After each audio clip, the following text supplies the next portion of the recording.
What's going on, guys? It's your boy Burroaks77 coming to you with a quick research how-to video. So this is like my sixth cut on trying to do this. I tried to just go through and kind of show you how I start my day and where I start looking at stuff. But this is my first time doing something like this with screen share. And the way I have my video set up is I need to share you my big wide screen down here that I do all my primary research on, and I need my recording up here on my other monitor that is hard to see. So I will do my best to look at the camera and talk to you guys. And I now finally have each of the websites I want to use sized so that I don't end up spending another, at this point, about an hour and a half discussing stuff that you just can't see or read because I didn't have my screen share set up well. I already have a little bit of a lean sheet going here.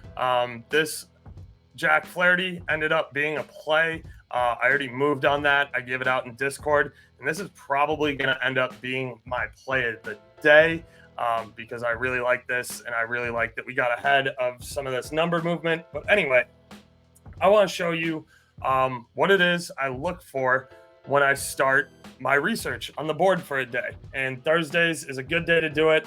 There's day games. I'm not getting involved with the 1 o'clock pitches. And then there's a couple of night games. It's a really skinny slate, and there's not a lot of soccer left. And it's just the perfect time to do this. So the first thing I do is I look at Baseball Savant. When you get to Baseball Savant, this is what the web page is going to look like. As you can see, A's and Tampa Bay are getting ready to go off here shortly. We got 3 games starting up. But what I first look at, because I do a lot of pitching props, is probable pitchers. This gives me the daily matchups. Each day gives you a picture, shows their stats against the team they are facing and who's in the lineup. So if I click on Hogan Harris, it will give me only the batters he's faced before and his previous history against them. So, this is where I start. I start picking away at the board from here. I don't have an opinion on Harris or Armstrong. I didn't care for the Kansas City versus the Twins game. I got burned yesterday by Shada. I had very little interest in the Cubs-Brewers game today. The Stros-Mariners game definitely interests me. Spencer is throwing against the Seattle Mariners, who are the worst strikeout team in the league. They strike out the most. And then Gilbert interests me because there is a trend we will talk about here with Houston. There is some interest for me from the Gilbert perspective. Jack Flaherty, I really like his outs today. I told you I believe that's going to be the play of the day. That's what we're going to spend the most of our time talking about. Also, his strikeout numbers is a secondary play that I will be covering. I haven't moved yet on that with money. I do like Gallon too. So Gallon's on our short list on the MLB list. So I'm looking at Gallon, Spencer, Gilbert, and Flaherty. So let's get right into it. And where we're going to start is with Jack Flaherty. I know that I want to take his outs because I know that the Detroit Tigers played a doubleheader yesterday. How do I know that? Well, I watched the games because Skeens was pitching and he dusted them. But I also know that there was a rain delay from Monday where Scooble was supposed to be pitching. So I knew they had a doubleheader. Whatever. That's personal knowledge. You can just go back to Google and figure out what they did yesterday.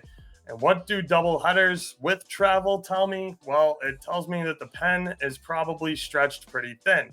So one of the things I like to go look at is Fangraphs, closer, roster, depth chart. This gives you all of the relief pitchers that teams have in their bullpen. It breaks it down to team. It does it by division too. So it is organized in a sensible way. It gives you the pitcher's name, lefty or righty, a basic idea of their role. Closers are usually guys who are going to pitch just the 8th or 9th. Middle relievers, long relievers are guys you can count on to throw multiple innings. Setup guys, they're interchangeable. And then it gives you the last 6 days. So, last 6 days, that gives you assumptions on what you can see today for the week. And then here's their stats. I don't really care about their stats because we're not talking about whether or not teams are going to win or lose games. We just want to look at, again, the Tigers played a double header. So their bullpen usage is going to be paramount here for looking at Flaherty's outs, because when you have a taxed pen, like I knew Detroit would after a doubleheader, even if your starters throw well, you are going to use a lot of pen arms. They used 5 pen arms yesterday. 2 of them only threw under 20 pitches, but 3 of them threw 20 or more. Yes, they did have 2 off days in a row, but it's always tough when the rest of their pen is pretty gassed here, and you got Miller on the IL. So you really only have 3 lefties you can go to here and 5 righties. And most of them have pitched the day prior. So you got a lefty in Holton, and then a righty setup and a righty closer. So you're going to have to use guys who pitched yesterday, especially against lefty bats, because baseball metrics tell us that lefty on lefty matchup is not really ideal. So yeah, I know the pen's gassed, and I know from doing these videos last week that Flaherty outs is something I want to target, because look at these trends. In 2024, he's over in 9 out of 10 starts. Only miss being Tampa Bay away. We took him versus Toronto. He got his Ks and his outs, worked into the 7th here. We need him to go 6 full innings. And as we can see over here on the lines shopping tool, this is kind of the best way to find outs. Numbers. It appears that my favorite research website, Unabated, is going to get outs here shortly. They don't have them yet. This is my favorite tool for shopping strikeout numbers. It gives you the lines across the board, but for now, props.cash. One of the things I notice here right away is that there's an outlier on this number. It's BetMGM at -125. I went ahead and took this already. I published it in Discord, and I took the -125. I know because I looked it up. DraftKings is at -130. FanDuel is around -146. Caesars, which is one of the sharper books around, is -160. And Pinnacle, which is probably one of the most square books outside of Circa, that's going to take action on two-way lines a lot, is -143. So I do think we're getting a bargain here at -125. And again, I've been on Flaherty outs before, and I already know how he pitches and that I like it. So one of the things I want to look for now with Boston is understanding how they perform at home. So I go to the MLB.com and I just click here to get stats. Then I go to team, and I go to hitting, and I want to look at Boston's walks. And I don't want to look at them for the entire season, but I will for a baseline here. Let's see where Boston ranks for walks in the MLB for the entire season. They're 16th with 174 walks and 1,900 plate appearances. That's not too bad. And then I want to look at OBP for Boston. So they're 17th in OBP at .313. So now let's take some notes here. Jack Flaherty, Boston. We'll just call this all games. And we want their walk numbers and their OBP. So Boston OBP is 17th in the MLB with 313. So we go here, OBP.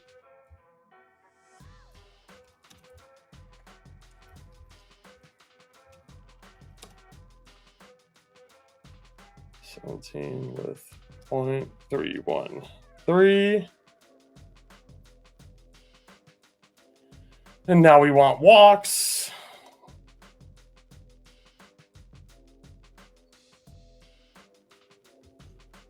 And they're 16th with 174.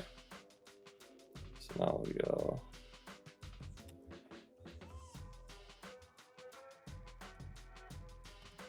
$174. All right. So just double check that. Boston, yep, 16th, 174. Dope. That's year to date. That's all games. So now let's look at them in home games because Boston's at home today. When we get to OBP, wow, look at that. They jump up to 8th with a 0.303. That's a significant change. Let's look at their away too before we move on. Like I said, I've already kind of run through this. This is another take of mine. So I already kind of know these positions off the top of my head. When I'm researching for the first time, you know, I do a lot more searching, but this is cleaning up some time for us and saving some time, and also just showing you guys what it is I'm looking for. So Boston, when they're away, is hitting better. They have a much better OBP by 0.018. So that's a significant split, especially with the amount of data we have, and the season being about a third over for most of these MLB teams. So Boston at home, that's a significant change. We're going to put that in our notes sheet. They're 8th in the MLB with a 303. And then we're going to do walks. So now we want to look at their base on balls. For Boston at home, 78 walks, and it's 6th lowest. Number 6. And how many walks did they have? Boston, they had 78 walks.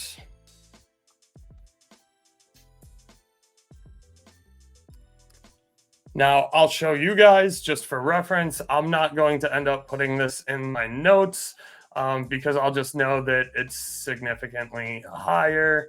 Let's go look at Boston on the road.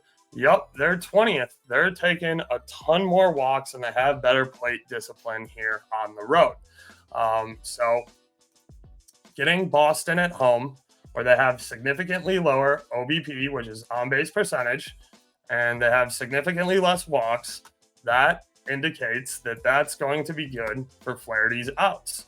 Now, you can kind of figure some of that out here with the OBP numbers on props.cash, base on ball percentage, walks and runs created. But again, they're only giving you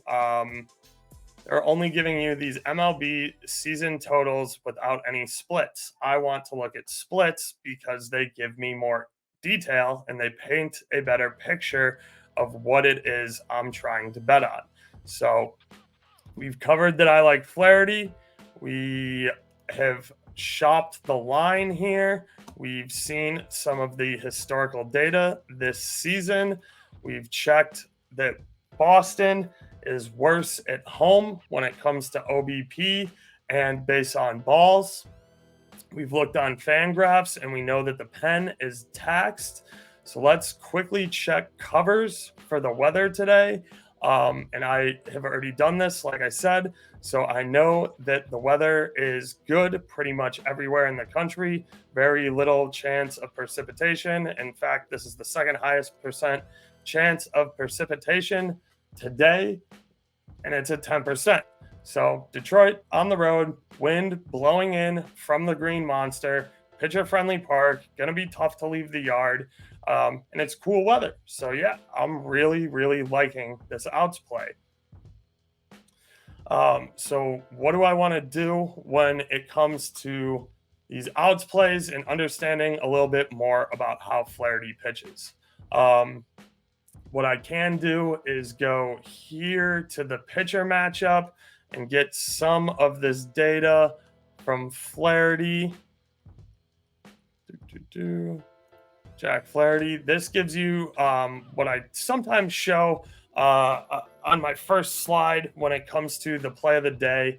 This is going to give you the 2024 MLB percentile rankings in different categories that Baseball Savant deems important: pitching run value, fastball run value, breaking run value, off speed run value. That doesn't have a lot to do with what I want to talk about, which is his outs.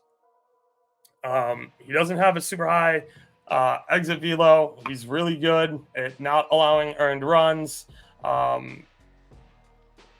He keeps the exit velocity down decently. He has a nice chase percentage here. He has a really high whiff percentage. He's got nasty K stuff, and he doesn't walk people. When he does get hit, he gets decently hard, and he gives up barrels, but some of these balls tend to be down here on the ground. In fact, definitely more than less of them versus the entire MLB, according to Baseball Savant. Then you can see his pitch distribution: four-seamer, slider, curveball, change, sinker. He's not throwing the change or the sinker very much, primarily a three-pitch guy. Blah, blah, blah. There's a bunch of other useful stats down here. This will show you the heat map of where he's pitching most of his stuff. But to keep it moving for us, one of the tools I always find very useful, the visual pitcher report. And I already have that tab pulled up here. I was looking at Spencer, but we're going to look at Flaherty. So Flaherty and his pitch visualization report. This is going to show us all 887 pitches that Flaherty's thrown this year, and it's going to group them into different categories that I find useful. Here you can see his pitch percentage. He throws his slider 32% of the time, four-seamer 43% of the time, curveball 18% of the time. And like I said, not much sinker, not much changeup, but they are there. They are a threat. They are something batters have to worry about.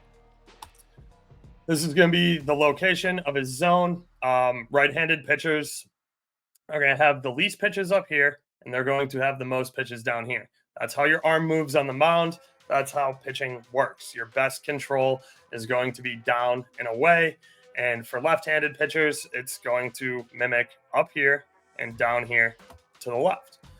Makes sense. That's just how arm angles and throwing motions work when you think about it logically. So fastball high in the zone. That's something that you can work up there. You're not going to tend to see a lot of curveballs high in the zone. Those are difficult to pitch because you have to start your aim way high and outside. So you see a majority of breaking balls down here low in the zone. And that's how you get whiff rate and swing and miss stuff, is you are able to combine your fastball with your breaking stuff, make it look like your fastball, and then you get guys swinging down here at garbage. This is just some details about his fastball that I don't really care about. You guys can look more in depth into this stuff. For this video's purposes, though, I want to skip ahead to what I find relevant and want to talk about. And one of the things that I always want to talk about here is his vertical pitch and horizontal pitch movement. And some things that we can see well from this graph is going to be left and right of center, how much a pitch is running. And then we're going to see up and down vertical movement from the mound. And what I like to see here with what indicates good control to me is these nice tight groupings here of data points, because the result of where the pitch ends up is a location choice by the pitcher. A pitcher with good control is going to have these nice, really tight, really consistent groupings, because where you're placing the pitch is very relevant to what the pitch is doing. So you're getting consistency throughout your pitches. They're moving the same way, regardless of what spot you're trying to hit in the zone. So guys with good control are going to have these tight groupings, and they are always going to expand out. You know, when your arm gets tired, when you're deep in counts, when you're late in games, that's when you get more erratic because you're gassed and your muscle memory is not there, and you've been tearing up the muscle, and that's why pitchers have, 4 or 5 days of rehab and they get ice on their shoulder right away because you gotta take care of that stuff. But anyway, that's important for me when it comes to guys with control and grouping.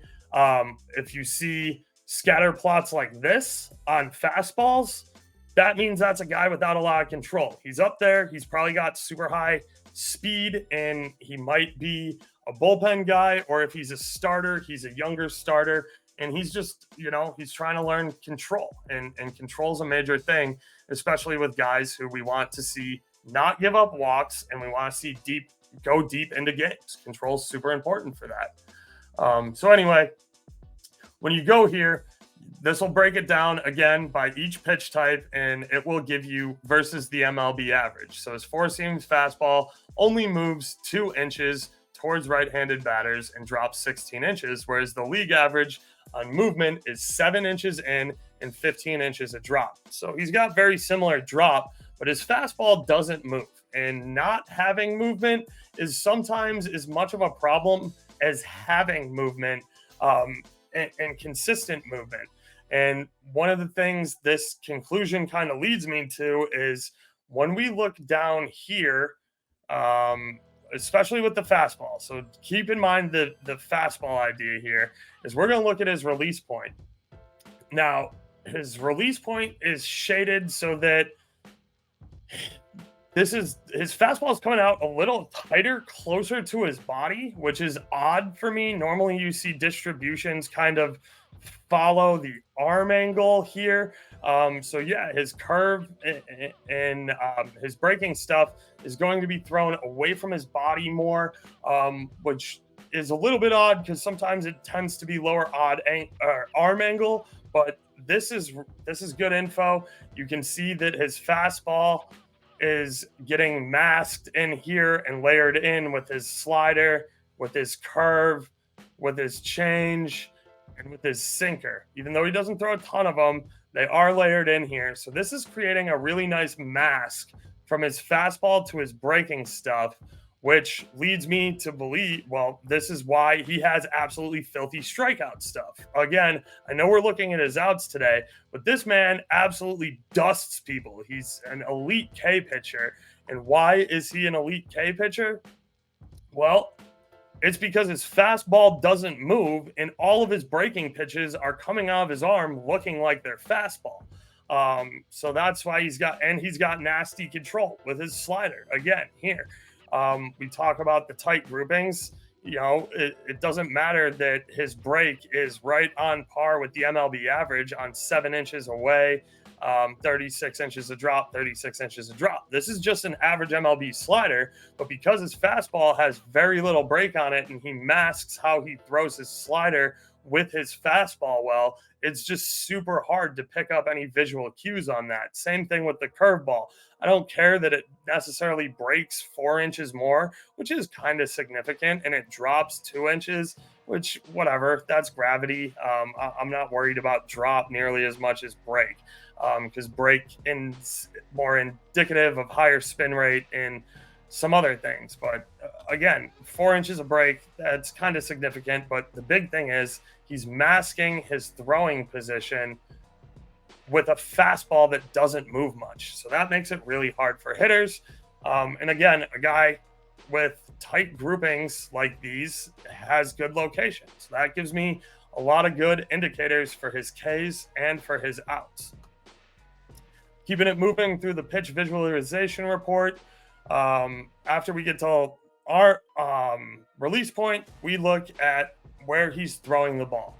He's throwing 47.2% of pitches in the zone, which is a touch below league average, which isn't bad because, in the zone, those are obviously supposed to be strikes. Blue should be calling those strikes.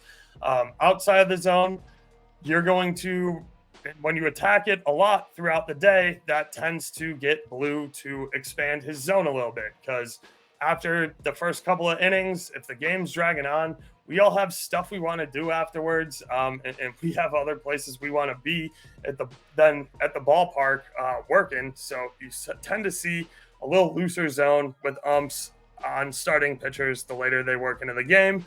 But this is something I talk about all the time in play of the day videos, and this is one of the most important things for me when I'm picking strikeout pitchers and when I'm just picking K's props in general. And this is percentage of pitches thrown at the edge of the zone. This is where the umpire comes into play. This is where Blue's flexibility comes into play. This is where the art of pitching really takes place. When you see guys that they say paint the corners, when you see really wicked strikeout guys, they have their best control around the edge of the zone because they are forcing the batter to make a decision to swing or pass, and they are forcing the umpire to make a decision on a call for a ball or strike if the batter takes. So the whole point of pitching is to force other people into making bad choices. And a majority of those bad choices come on pitches at the edge of the zone.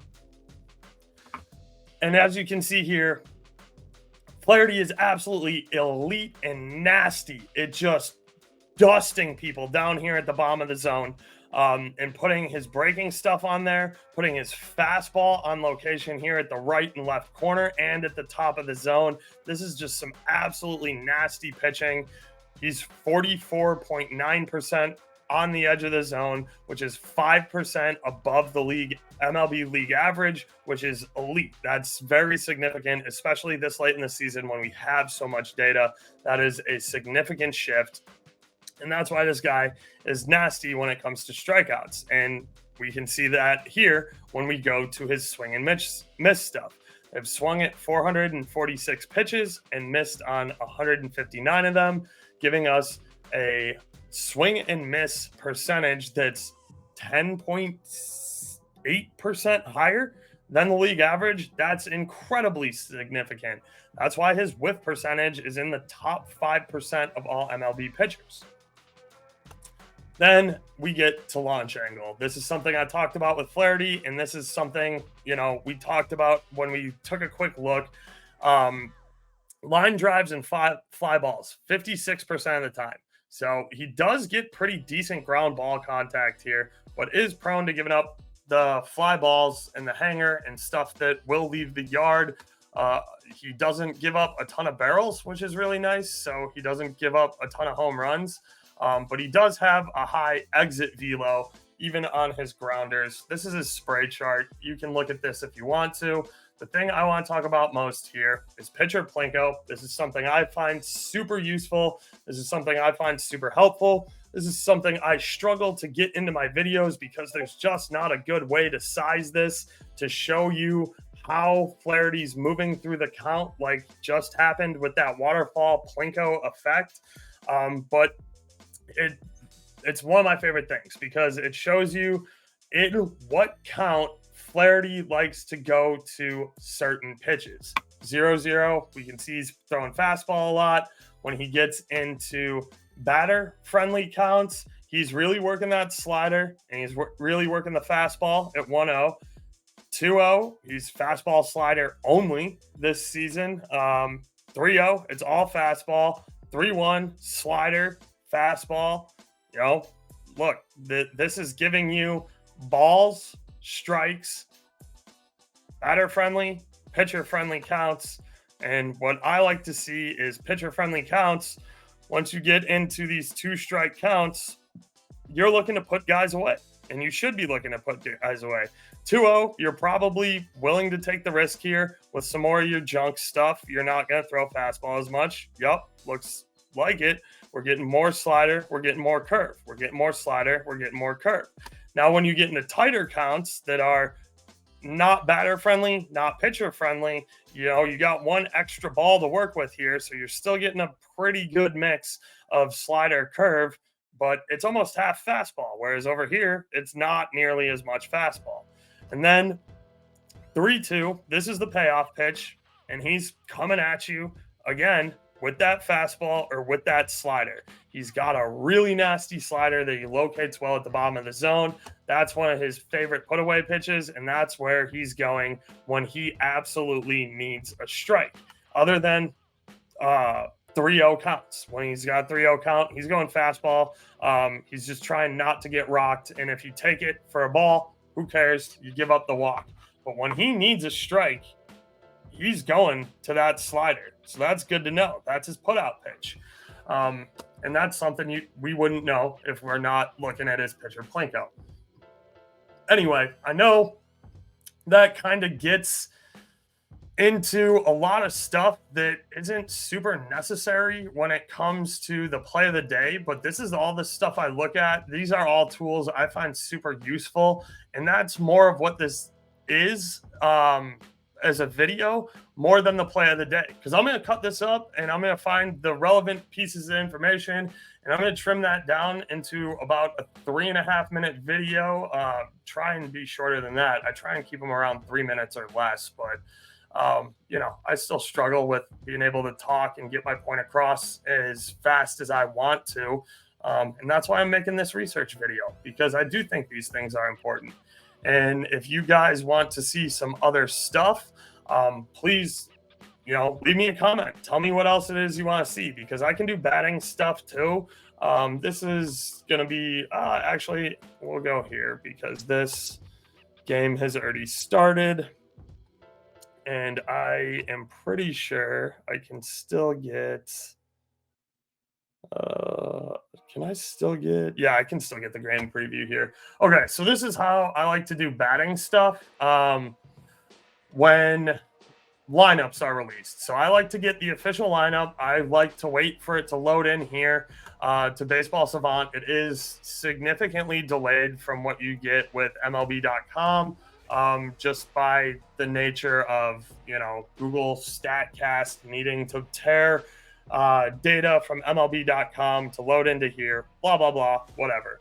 I like it once it's got the official starting lineups, because we get a lot of super good batting data here. We get launch angle, exit velocity, hard hit percentage, expected walks, OBA. We get expected batting average, expected slugging percentage, K percentage, base on ball percentage, and sprint speed. So, expected batting average is different than batting average. This is balls, if somebody makes a spectacular catch, or if the park is different sizes, where based on not based on the actual results, based on an average MLB ballpark with average MLB players, expected batting average, again, that's a projection stat. There's a big difference between expected stats and realized stats. And expected stats are what people use to build projection models and stuff like that. So there's all sorts of stuff I can get into here, especially when it comes to hitters. So if you found this information about pitchers useful, please leave a comment. Please let me know. I will be happy to do more of these instructional videos, again, on how I do research and how I do research each day and how I get to the conclusions that I get to and things that help me be a better handicapper. Before we take off, the last thing I'll show you is just, again, you should go and play around with these things yourself.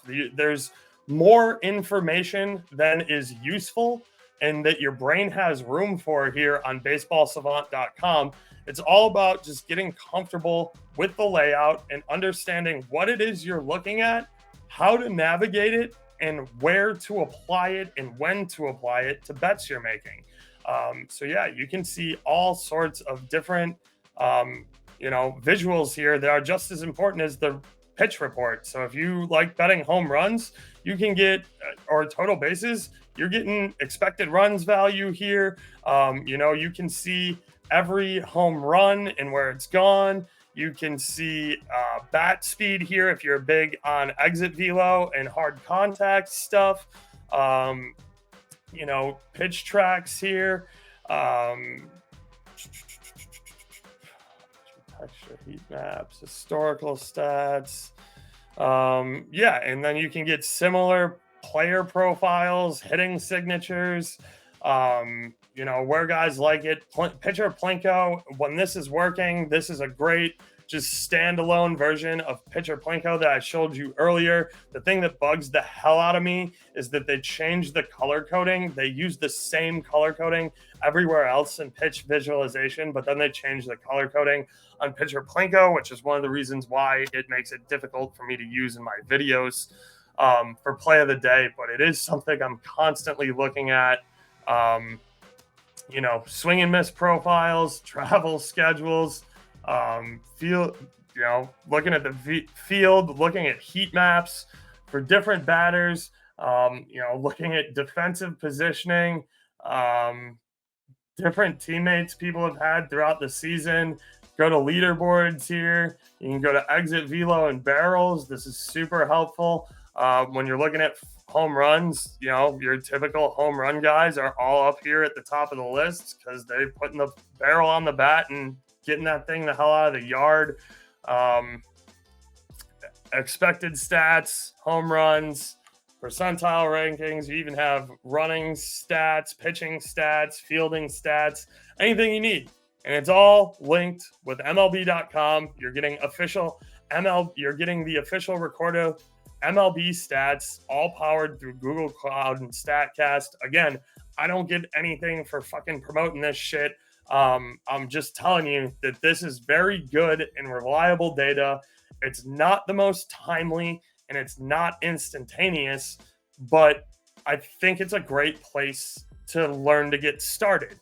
You do need to be more patient. It does mean that you don't get as much of an edge, but that's something that once you learn through using these tools, you can advance and start, you know, paying for stuff like props.cash. If you want that, there are plenty of data websites you can use that come at a premium that are going to get you stuff faster, accurate, more reliable. But as a starter, I think this is a really good set of tools to use.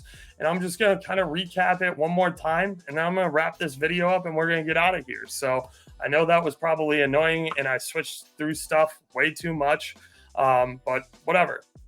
Here, this is baseballsavant.com. Like I said, I like to start my day by just looking at pitching matchups because I already have a good idea of what pitchers I like, what spots I like them for, who does what in the lineup. But this is what Baseball Savant looks like right when you pull it up. It's a good place to go around and explore. Like I said, I start with probable pitchers. You can go here to visuals to get all those reports we were looking at. And then you can go to individual game matchups where once lineups come out, this list gets narrowed down and you can see more statistically relevant stuff.